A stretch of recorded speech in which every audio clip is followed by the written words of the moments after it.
Welcome to the Redondo Beach Center for Spiritual Living.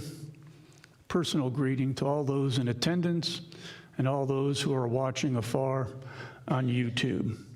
It's my pleasure to conduct today's service, and I'll be discussing a question for you to answer for yourself. Am I effective?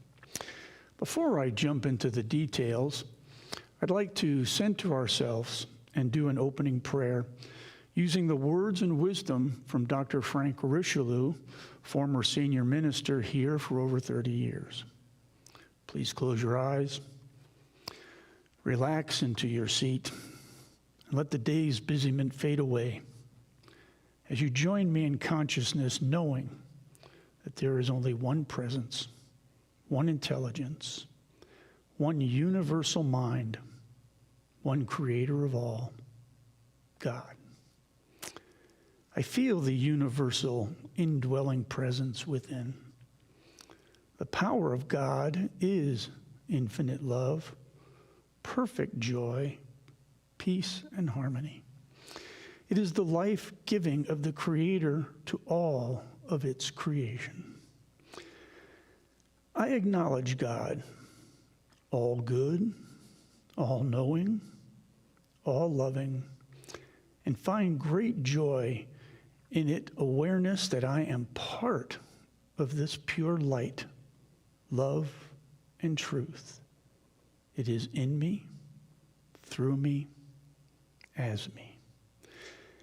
I know everything is an outcome of good because that is its origin. Whatever appears, even if it may not be to my liking, I know I am able to call forth my good. Today, I link up to a new wavelength. New ideas start finding their way to me. I attract good ideas, good feelings, good thoughts. A new perspective and a whole new image comes forth. Today, I am keenly aware of the creative power of thought. I know my world is the result of the way I allow myself to think and feel. Therefore, I stand guard at the gates of my mind. I concentrate on those things that are beautiful, true, and of good report, and see them reflected in my world of effects. I do not struggle and strain to change anything or anybody. When change is indicated, I turn within and change my own consciousness. I am not responsible to or for other people or the world, except that I give to all the best that I have. I am responsible to life and to myself. I take responsibility for my thoughts. Today, I respond to the God power within me with right thoughts and feelings, and it responds to me by corresponding in kind. I am strong and self-reliant because I am backed up by the power of the universe. I am thankful for my spark of life, my consciousness, my belief in the one. I am grateful for this teaching, this center, and this spiritual community. I release my word and I give it unto the law that which I desire to manifest in my life, and so it is. Well, thank you very much for joining me this morning. It's my pleasure to address you. I know that this past Sunday, Reverend Catherine was speaking on I Have a Question. And the monthly theme from the Centers of Spiritual Living that Reverend Valerie spoke about a few weeks ago is that curiosity is a superpower. And I firmly believe that curiosity is a superpower because I believe it is the desire for learning, to finding out something new, to become more aware of something that we're not sure of. I know that my curiosity was piqued as I entered practitioner studies. I wanted to learn more about science of mind principles, but I also wanted to learn, because I was very curious, well, what do practitioners actually do, and how do they do it, and is it a benefit to them? Is it a benefit to everybody? So that desire for learning manifested in my becoming a practitioner. Now, coincidentally, just on Sunday, a member of the congregation approached me with a twist on a legal question. Yes, I'm also a lawyer.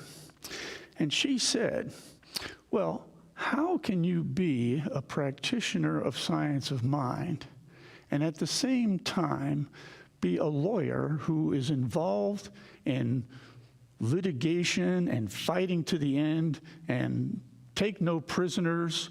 How do you sync those two concepts up? And I said, well, that's a very good question. We'll talk about that in a minute. Well, more than a minute, but we'll get to that answer. But first, when I hear that word superpower, curiosity is a superpower, I can't help, when I hear superpower, to reflect on my boyhood hero, Superman. And when I think of the beginning words to that show, I modify it a little bit. So I say, who disguised as a mild-mannered attorney is really a curious practitioner seeking truth, justice, and the American way. So, how do you sync that up? To fully understand where I come from, you have to understand a little bit about my background in the practice of law. Now, I did start out in the criminal law, defending those charged with crimes. I was kind of like the backup guy to my boss, who was a former deputy district attorney, a very good deputy district attorney, but he switched sides. So I was a very young attorney, and he wanted me to get my experience. So he had the court appoint me on a Superior Court trial. Now, I was all of 25 years old, and having graduated law school, what do? You research the law, and I said, but boy, I better read something about cross-examination. So the Bar Association had a book on cross-examination. Very first page says, hey, get the TV dramas out of your mind. That doesn't happen. Here's what your job is on cross-examination. You got to put a frame around the testimony so the witness can't run away. Okay, fine. So I'm representing, because there's a conflict of interest, there was the father, the father's cousin, and the son. I represented the son in a felony. And I listened to their story.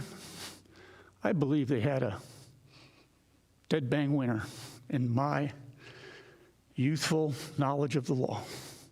So I put my witness on the stand for 2 hours. The jury loved this kid. I mean, he was 28, 29 years old. They loved him. Had a foreign accent. Okay, so what? They really liked him. Now, my boss told me, go check with the court reporter after the testimony, and there's a break in the action, and ask her how things are going. I check in. She says, oh, the jury loves your client. Man, I'm really pumped now. So we come back from lunch, and the district attorney is not even doing the cross-examination. The cousin's attorney is cross-examining my client. But what made me worry? I got a dead bang winner. When suddenly, my witness starts confessing to a cover-up. And he's admitting not only his guilt, but their guilt. Oh, panic comes over me. I jump up and I say, Your Honor, I object to this testimony. He says, that's good counsel. What's the basis for your objection? Not knowing anything really specific, I chose a complicated area of the law, and I said, well, that's hearsay, Your Honor. The judge says, Mr. Ruth, hearsay is an out-of-court statement. Your client is in court, and he waived his right to silence. My boss always taught me, thank the judge. Thank you, Your Honor. I sit down. Client keeps divulging more details. This guy's going to prison. I'm in big trouble. I pop back up. Your Honor, may I approach the bench, have a recess so I can consult with my client? The judge says, now this is over 50 years ago, but some things are burned into your memory. The judge says to me, Mr. Ruth, you interrupt this witness's testimony one more time, and I'm going to hold you in contempt of court. Thank you, Your Honor. Ooh, I sit down. Now, bottom line, the jury did love my client.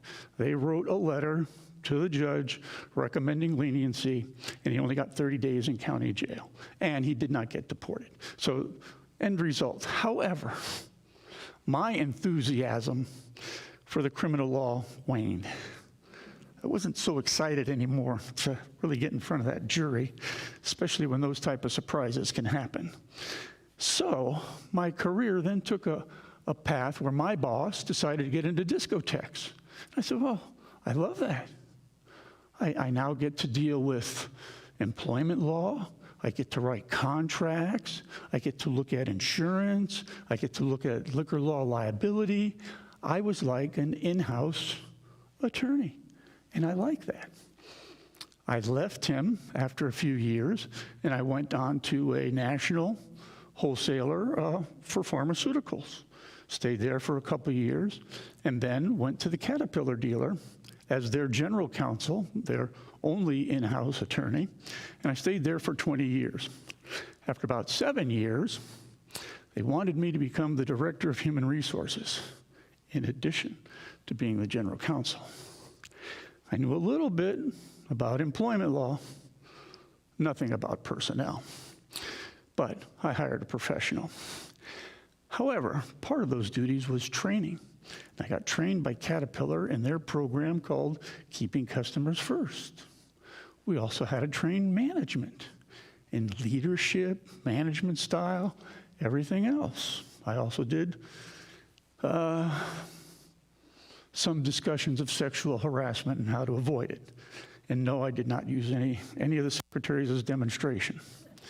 So I really enjoyed that teaching of those principles. But part of where I learned those principles, not only from the Caterpillar program, but I read Stephen Covey's book, The 7 Habits of Highly Effective People. It is chock full of very good suggestions and great philosophy. So, to now answer the question that the member asked me, how can I be a practitioner and represent a client against somebody else? I said, well, both the practitioner and the attorney were seeking truth. And I said, secondly, I have a philosophy through the years of not win-lose. I don't want to go to the mat unless I absolutely have to. But recognizing that 95% of the cases settle, I like to have a philosophy of win-win, that both parties get what they are seeking. No surprise that Stephen Covey's 4th habit that we will talk about in a few minutes is think win-win. So what I'd like to discuss today is that topic of asking you the question for you to answer, am I effective? Meaning you. And if we take a look at some of the habits that Covey talks about, and we compare it to science of mind philosophy, and perhaps we can see how maybe both of those concepts blend together. As always, I like to define what is effective. Now we have to turn to the quote book. The dictionary. Effective is successful in providing a desired or intended result. Covey says effectiveness lies in the production of desired results. So, in science of mind, we like to be intentional. What's our intent? We like to have the desired results of what we want to bring into our life. But what does the founder of Science of Mind, Ernest Holmes, have to say about being effective? In the textbook, page 314, to demonstrate means to prove, to exemplify, to manifest, to bring forth, to project into our experience something that is better than we had yesterday. Less pain, less unhappiness, less poverty, less misery, more good. I like to say, what am I attracting? What do I want to attract into my life? If I get it, aren't I getting the desired, intended result? So, Covey's first habit, let me take a little break here for a second. Don't know why. The first habit that Covey talks about is to be proactive. And go, okay, well, proactive. I fully don't know what that means. So once again, I have to tell you what Covey says it means, and then we can see if we can correlate that to anything in science of mind. So Covey says proactivity means more than merely taking initiative. It means that as human beings, we are responsible for our own lives. Our behavior is a function of our decisions, not our conditions. Look at the word responsibility. Responsibility. The ability to choose your response. Highly proactive people recognize that responsibility. They do not blame circumstances, conditions, or conditioning for their behavior. Their behavior is a product of their own conscious choice based on values rather than a product of their conditions based on feelings.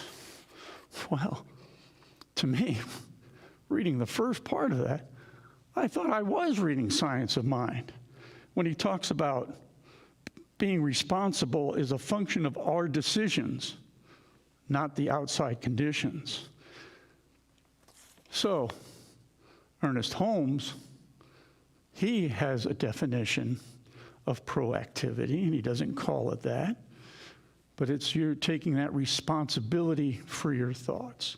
And in this book, and in his book, this thing called You, he says, your thought, operating through the law of life, can meet your need, convert fear into faith, loss into gain, failure into success. Act as though you already had dominion over the conditions and limitations. Refuse to entertain images of fear. Know that good is the only power there is. So, you are responsible for the thoughts and You can change your thinking if negative things are occurring, and you can bring in your intended or desired results. And that word responsibility. Things happen, and we respond to what happens. Or do we react? Because if we respond, there's that period of time between stimulus and action that is thought and choice. And we are making the choice on how to respond. That's where you get to responsibility. So, I looked at that and I said, I think I see a pretty powerful correlation between the 7 habits of highly effective people and science of mind philosophy. Now, the second habit is put first things first. I have to take that back. The second habit is begin with the end in mind. Now, that's a pretty simple concept. Covey says it's a habit of effective people. I look at it in science of mind terms from many different directions. To begin with the end in mind, I'm looking at a prayer treatment. What do I want to bring into my life? What do I want to erase and replace? I also look at it as, if I want to begin with the end in mind, and I'm having a meeting, how do I want that meeting to go? How do I want to see it result? So I'm beginning to think with the end in mind. Covey, and I got to say that what we're looking at today is a tiny tip of the iceberg of Covey's wisdom. Every chapter, every habit is just chock full of great information. He likes to look at begin with the end in mind. He likes to say, well, why don't you take a look at what's going to be said at your memorial service? What are they going to say about you?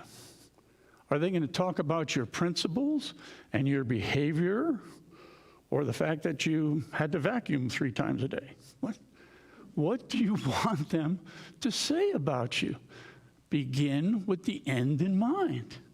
So you have to start living those values if you want people to talk about those values when you're not here. Now, there's a lot of steps in between. So I see once again very much of a synchronicity between 7 habits of highly effective people and science of mind. Because we begin in science of mind with the end in mind, as I mentioned, through prayer treatment. It's one of the powerful ones. So, another habit is putting first things first. That would sound fairly logical. Put first things first, so I got to do the important things first. How does Covey define it? Discipline derives from disciple. Disciple to a philosophy, disciple to a set of principles, disciple to a set of values, disciple to an overriding purpose. In other words, if you are an effective manager of yourself, your discipline comes from within. You are a disciple, a follower of your own deep values and their source. And you have the will to subordinate your feelings, your impulses, your moods to those values. Wow. Once again, if I didn't know better, I could have been reading this out of Ernest Holmes and his textbook, much less Covey. Because when he starts talking about your discipline comes from within, we learn that in our subjective mind, in our subconscious, we're the within, and we're following that unless we become aware and we want to make a change. You are a disciple, a follower of your own deep values and their source. And their source. Now, when we take a look at science of mind, putting first things first, once again, I'd like to go to prayer treatment.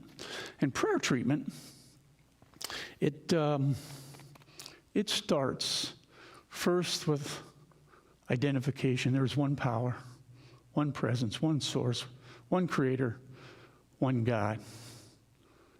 Second, unification. I am one with that power. I am one with that creation. So right there, I'm putting first things first. But more important than that is science of mind.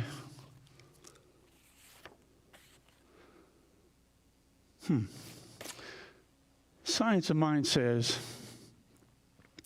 if you're putting first things first, then aren't you thinking and consciously being aware of the good that you want to bring into your life and erasing and replacing those things that you don't want in your life, right? Because what is your priority?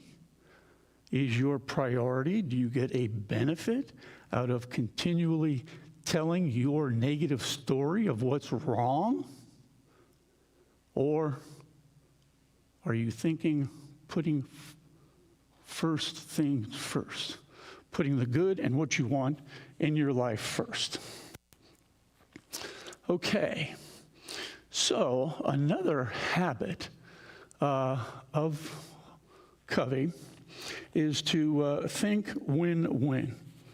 And you know, it's really good when your cards are fully in order.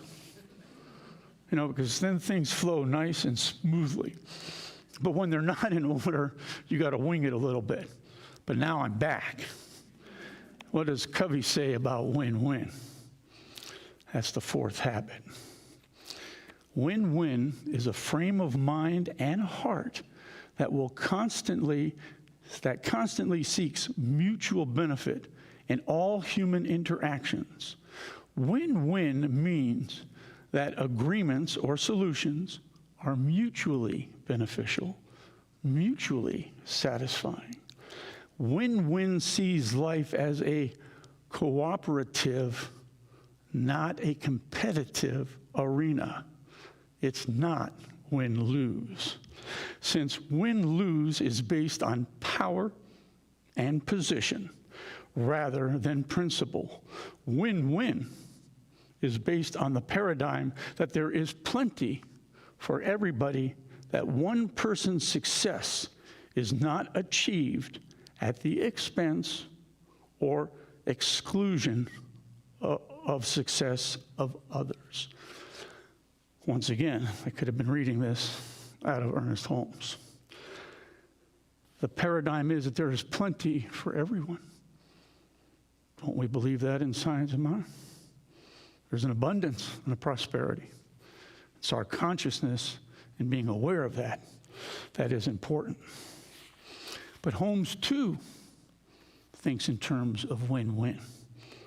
From the textbook, page 270, what is the criterion for anyone as to what is right or wrong? The criterion is, does the thing I wish to do express more life, more happiness, more peace to myself, and at the same time harm no one? If it does, it is right. It is not selfish. But if it is done at the expense of anyone, then in such degree we are making a wrong use of the law. It sounds like win-win is harmonious with science of mind. So we've taken a look at 4 of the 7 habits. Be proactive. Begin with the end in mind. First things first. And think win-win. And I see those in concert with my being a practitioner.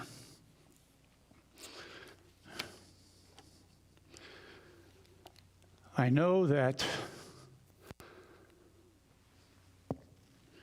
science of mind as a philosophy, as a teaching that I not only was very curious about, I am very curious about it. And I know that you are here today, both watching from afar and in the audience, because of your desire to learn. And as we heard in the beginning, that curiosity is a superpower. So, what more can I say? That the choice is yours. Are you going to answer that question, am I effective? Are you choosing to be more proactive? Are you choosing to think with the end in mind? Are you willing to put first things first? And do you think in a win-win? Curiosity is a superpower, and as I told you earlier, all I have to say is, I'm a mild-mannered who, disguised as a mild-mannered attorney, is really a curious practitioner in search of truth, justice, and the American way. Now, this is the truth from Ruth, and so it is. Thank you. Thank you. Okay, now is the time we go from sharing our thoughts to sharing our goods. And if I could ask Ruthie, we're going to do the blessing, right? And here it is, so please go with me. Divine love consecrates my gift. It goes forth to heal, to bless, and to prosper all those who give and all those who receive. I rejoice in the sharing of my good, and I release my gift with love, and so it is. So we have a few minutes left, and at this time, if you have any questions concerning the talk or any questions whatsoever that I might be able to answer, or if you have any comments, we'd be more than willing to hear them if you'd like to share. That's known as a significant silence. It speaks volumes. So the curiosity has stopped. That's okay. It's a superpower. You can practice it later. All right. Is that it for today then? Well, then thank you very much for your attendance. It's wonderful to see you all. Have a wonderful day. And I know you all had a wonderful Valentine's Day. It was filled with love because it comes from our source. Thank you.